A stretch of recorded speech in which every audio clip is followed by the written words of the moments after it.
Shalom keluarga damai yang terkasih dalam Kristus.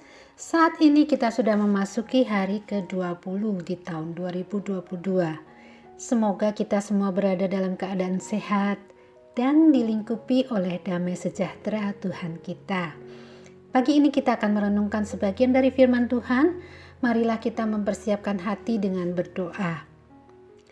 Allah Bapa yang penuh kasih, kami datang kembali di pagi ini memohon hikmat untuk bisa mengerti kehendak Tuhan yang disampaikan melalui firman yang kami baca. Tolonglah kami agar kami dapat mempersiapkan hati dan pikiran kami untuk dipenuhi dengan sukacita berkat rohani dalam hidup kami. Amin. Bacaan kita hari ini diambil dari kitab Roma, pasal yang ke-7 ayat 1 sampai dengan 6. Demikianlah firman Tuhan. Arti hukum Taurat. Apakah kamu tidak tahu, saudara-saudara, sebab aku berbicara kepada mereka yang mengetahui hukum, bahwa hukum berkuasa atas seseorang selama orang itu hidup? Sebab seorang istri terikat oleh hukum kepada suaminya selama suaminya itu hidup. Akan tetapi apabila suaminya itu mati, bebaslah ia dari hukum yang mengikatnya kepada suaminya itu. Jadi selama suaminya hidup, ia dianggap berzina kalau ia menjadi istri laki-laki lain.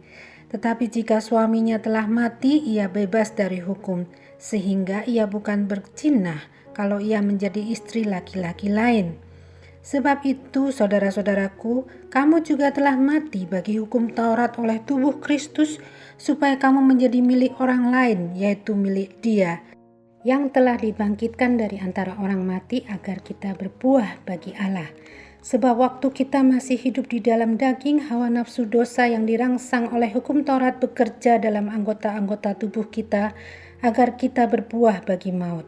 Tetapi sekarang kita telah dibebaskan dari hukum Taurat, sebab kita telah mati bagi Dia yang mengurung kita, sehingga kita sekarang melayani dalam keadaan baru menurut roh, dan bukan dalam keadaan lama menurut huruf hukum Taurat.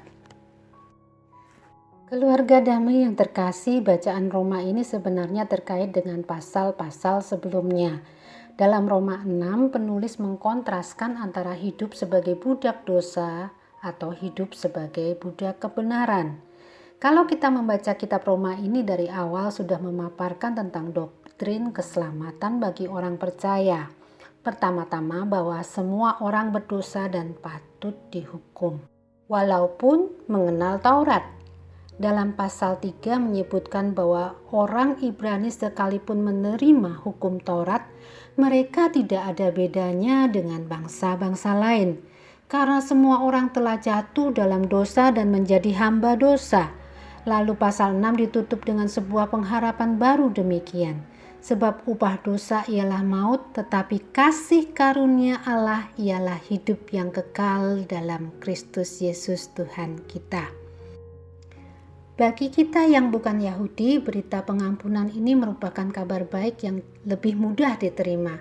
Tetapi bagi bangsa Yahudi merupakan pergumulan tersendiri, karena mereka sekarang tidak tahu bagaimana harus memberlakukan hukum Taurat dan peraturan-peraturan dalam imamat yang telah diterima sejak mereka masih kanak-kanak. Itulah sebabnya Paulus menulis dalam ayat 4 bahwa orang percaya sudah mati bagi hukum Taurat oleh tubuh Kristus. Bahkan di ayat 5 disebut hawa nafsu dosa dirangsang oleh hukum Taurat. Apa maksudnya dirangsang oleh hukum Taurat?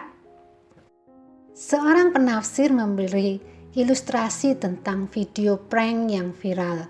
Ada seorang menaruh sebuah box besar yang dilubangi seukuran kepala manusia di tepi jalan. Di dalam box sudah siap orang yang membawa piring berisi bedak atau krim.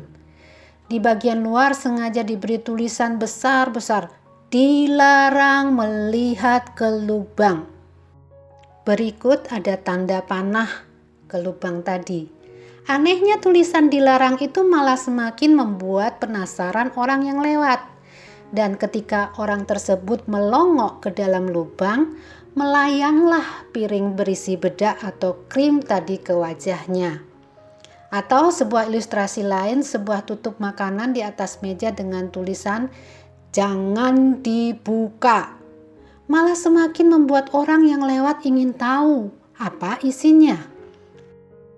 Taurat itu sendiri adalah baik karena berasal dari Allah.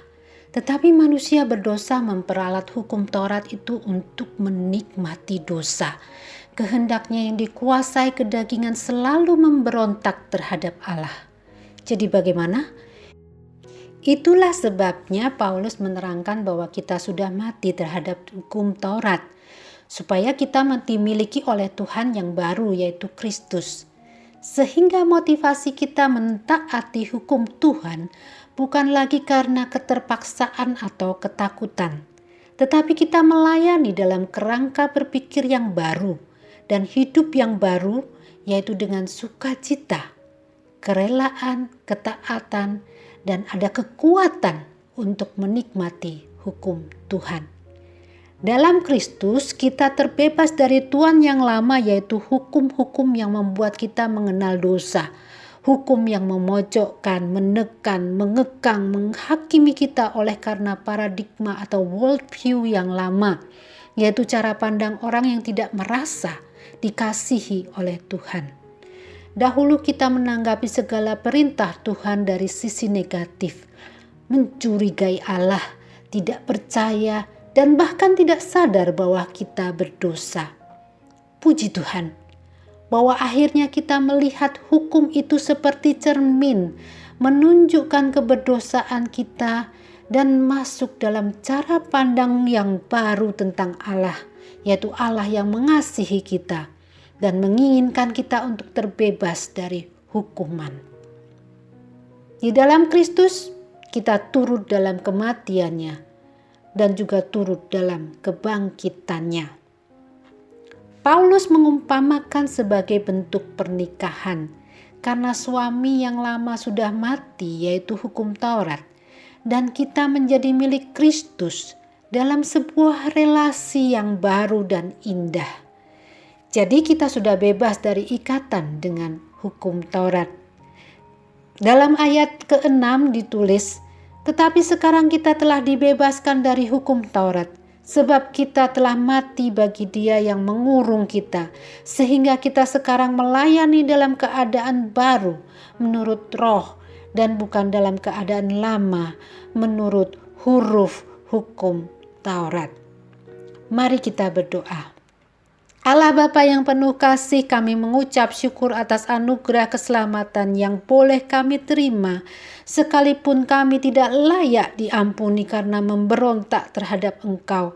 Penuhilah hati kami ya Tuhan, kuasailah sehingga apapun yang kami kerjakan hanya untuk memuliakan Allah. Bagi Tuhan, segala kemuliaan dari sekarang sampai selama-lamanya. Amin. Puji Tuhan, selamat bekerja, Tuhan Yesus memberkati.